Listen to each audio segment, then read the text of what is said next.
అనంతపురం జిల్లా హిందూపురం నియోజకవర్గంలో టీడీపీ నేతలు దౌర్జన్యానికి పాల్పడ్డారు. వైఎస్ఆర్సీపీ ఆఫీస్పై దాడి చేశారు. జై బాలయ్య అంటూ నినాదాలు చేస్తూ వైఎస్ఆర్సీపీ ఆఫీస్ను ధ్వంసం చేశారు. టీడీపీ నేతల దాడిలో వైఎస్ఆర్సీపీ ఆఫీస్ పూర్తిగా ధ్వంసమైంది. టీడీపీ దౌర్జన్యాన్ని అడ్డుకోపోయినా వైఎస్ఆర్సీపీ కార్యకర్తలపై కూడా దాడి చేశారు టీడీపీ గూండాలు.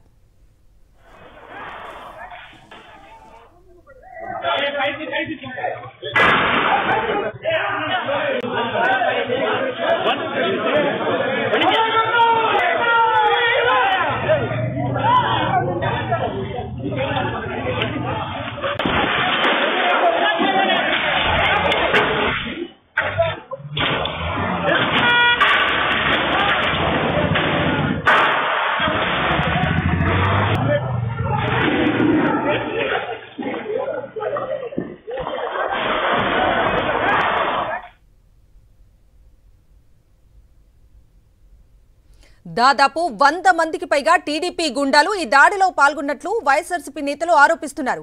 వైఎస్ఆర్ విగ్రహంతో పాటు వైఎస్ జగన్ ఫోటోను కూడా టీడీపీ నేతలు ధ్వంసం చేసి రాక్షస ఆనందం పొందినట్లుగా వైఎస్ఆర్సీపీ కార్యకర్తలు చెబుతున్నారు. ఇంత దాడి జరుగుతుంటే పోలీసులు వచ్చి అడ్డుకునే ప్రయత్నం చేయలేదని, పోలీసులకు ముందస్తు సమాచారం ఉందని, అందుకే దాడి జరిగిన తర్వాత తాపీగా వచ్చారని వైఎస్ఆర్సీపీ కార్యకర్తలు ఆగ్రహం వ్యక్తం చేస్తున్నారు.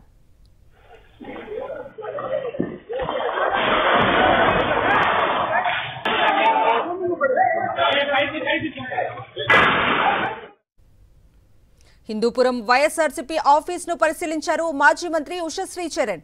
దాడి ఘటనను తీవ్రంగా ఖండించారు. ఆమె ప్రశ్నిస్తుంటే భరించలేని టీడీపీ నేతలు ఇలా దాడులు చేస్తున్నారని ఆగ్రహం వ్యక్తం చేశారు. వైఎస్ఆర్సీపీ కార్యకర్తలపై టీడీపీ గూండాలు దాడి చేశారని అన్నారు.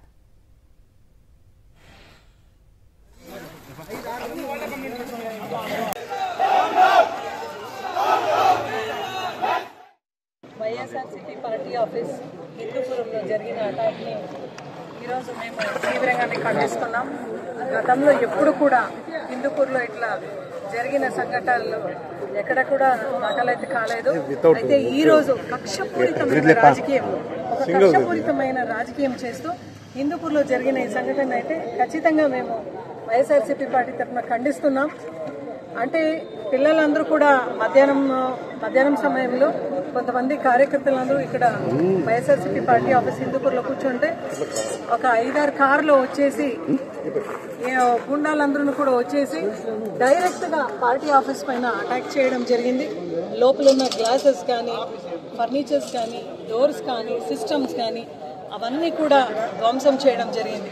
అక్కడున్న కార్యకర్తలు ఎందుకండి ఇవన్నీ చేస్తున్నారని అడిగితే మన బీసీ యువత లోకేష్ పైన కూడా దాడి చేసి, అదేవిధంగా దివాకర్ని కూడా ఇక్కడ కొట్టి, మేము ఇష్టారాజ్యం, మేము ఏది చేస్తేనే అది జరిగేది అనే ఒక పదజాలాలు, అంటే అశ్లీషమైన పదజాలాలు వాడుతూ వీళ్ళపైన దాడి చేయడం ఇది నిజంగా చాలా హీనకరమైన ఒక సంఘటన అని చెప్తున్నాను.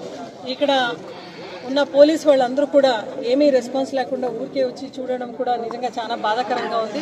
ఎప్పుడు కూడా జగన్మోహన్ రెడ్డి గారు ముఖ్యమంత్రిగా ఉన్నప్పుడు ఏ నియోజకవర్గంలో కూడా ఎక్కడ కూడా ఇలాంటి సంఘటనలు మనం చూడలేదు. ఎందుకంటే ఆ రోజు లా అండ్ ఆర్డర్ అనేది చాలా స్ట్రిక్ట్గా ఉండేది. ఈరోజు నిజంగా డెమోక్రసీ ఉందో లేదా, గవర్నమెంట్ ఉందో లేదా, ఈ ఒక నియోజకవర్గం అయితే బాలకృష్ణ గారు ఇక్కడ రిప్రజెంట్ చేస్తున్నారు.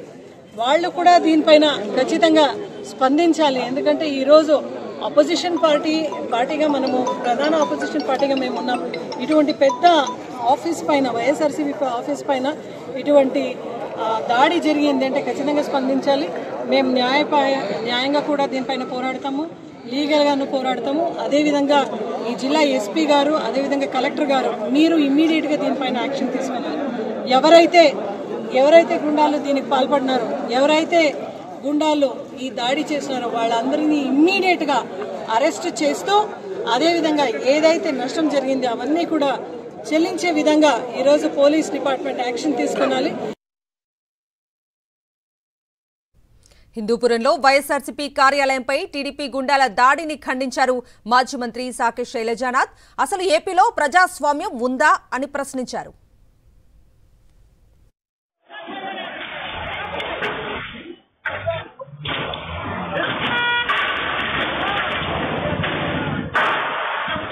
కానీ శాసనసభ్యుడు హిందూపురం అభివృద్ధి హిందూపురం మేలు ప్రజల యోగక్షేమాలు రెగ్యులర్గా కనుక్కోవాలి. అప్పుడప్పుడు వచ్చిపోయినా పోతున్నారనే ఒక ఆరోపణ చేసినందుకు ఈ దాడి జరిగిందని బయటికి కనిపిస్తున్నప్పటికీ కూడా తెలుగుదేశం పార్టీలో పెచ్చురిల్లుతున్న ఒక హింసాయుతమైన లక్షణం, మమ్మల్ని ఎవరూ ఏమీ చేసుకోలేరులేని ఒక ధైర్యం, ప్రభుత్వం మాకు అండగా ఉంటుందని బహుశా ఎవరు చెప్పారో, పై వాళ్ళు చెప్పారో కింద వాళ్ళు చెప్పారో కానీ వీళ్ళకైతే అది నమ్మకం ఉండడం.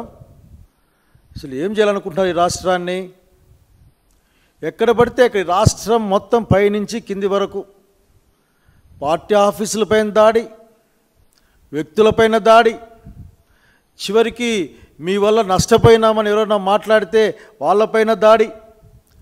అంటే బెదిరించి ఈ రాష్ట్రాన్ని కంట్రోల్ చేద్దామనుకుంటుంటే అది ఎప్పటికి కూడా అది నెరవేరదని చెప్పాలనుకుంటా ఉన్నాం. ఇట్లా దాడులకు వైఎస్ఆర్సీపీ కార్యకర్తలు ఎవరు భయపడరు. ఇక్కడ ఈ ప్రభుత్వానికి చెప్పే మాట ఏంటంటే, మీరు ఇంత జవాబు లేనితనంగా ఎట్లా పరిపాలన చేస్తున్నారో అర్థం కావడం లేదు. లా అండ్ ఆర్డర్ని ఏ విధంగా మీరు చూస్తున్నారో అర్థం, ఎవరైనా కొట్టేయచ్చా? పోలీసులతో కొట్టిస్తారు, మీ వాళ్ళతో కొట్టిస్తారు, లేక బెదిరిస్తారు, చివరికి ఆఫీసుల మీదే పడి దౌర్జన్యంగా ఆఫీసు పగలకు చూసి ఎంత దౌర్జన్యం చేస్తున్నారు అక్కడ. ఆ దౌర్జన్యం చూడడానికి కూడా కష్టంగా ఉంది. ఉన్నా ఇది నాగరిక సమాజం అనుకున్నాను కానీ ఇది నారాగరికమని అనుకోవడం లేదు. నేను చాలా సీనియర్ని, 40 ఏళ్ళ ఇండస్ట్రీ అని చెప్పుకునే సీఎం గారికి ఒకే ఒక మాట చెప్పాలనుకుంటా ఉన్నా. మీరు ఈ రాష్ట్రాన్ని ఏం చేయాలనుకుంటున్నారో అదేనా మాకు చెప్పండి.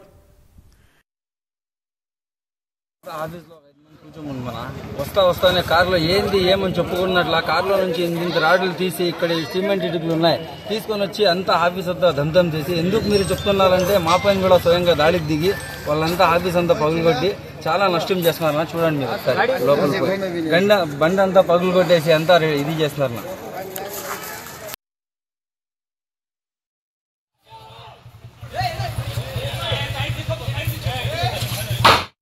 లోపలికి దూరినారు, మేము లోపలికి వెళ్ళినాము. లోపలికి వెళ్ళి ఎందుకంటే మా ఎమ్మెల్యే గారికి మీ వేణురెడ్డి అంత స్థాయి కూడా మా ఎమ్మెల్యే గారికి విమర్శించినారు, తిట్టినాడు అన్నారు. సరే అదేమంటే మీరు విమర్శించండి, మీరు కౌంటర్ చేయండి, మేము చూడలేదని చెప్పినాము.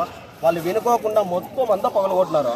పగలగొట్టి మా పైన కూడా దాడి చేసేకి వచ్చినారు. మొత్తం అంతా అయిపోయిన తర్వాత పోలీసు వాళ్ళు అయిపోయిన తర్వాత వచ్చినారు. కావాలనే వాళ్ళకి ఇన్ఫర్మేషన్ ఉంది కానీ వాళ్ళు పట్టించుకోలేదు. మొత్తం అంతా పగలగొట్టేసిన తర్వాత వచ్చినారు. ఇది జరిగింది. 300 మంది టీడీపీ కార్యకర్తలు నాయకులు వచ్చినారు. రాగానే ఆఫీస్ మీద దాడి, వివరణ కూడా అడిగినాం, వివరణ కూడా చేయలేదు. మా పైన అడిగినాక మా పైన దాడి, మా నాయకుల మీద దాడి, మా కార్యకర్తల మీద దాడి, లోపల ఫర్నిచర్ ధ్వంసమైంది. ఇదంతా ఎవరు బాధ్యత వహిస్తారు? చూడండి, లోపల పోయి చూడండి. ఎమ్మెల్యే గారు బాధ్యత వహిస్తారా లేదా వచ్చిన బాధ్యత వహిస్తారా? దాదాపు అంటే ఆశ్రయిస్తాను చూడండి ఒకసారి. అడిగినందుకే మళ్ళీ మా వాళ్ళ పైన దాడిలో పోలీసు వాళ్ళు ఏం చేస్తున్నారు ఇక్కడ హిందూపూర్లో?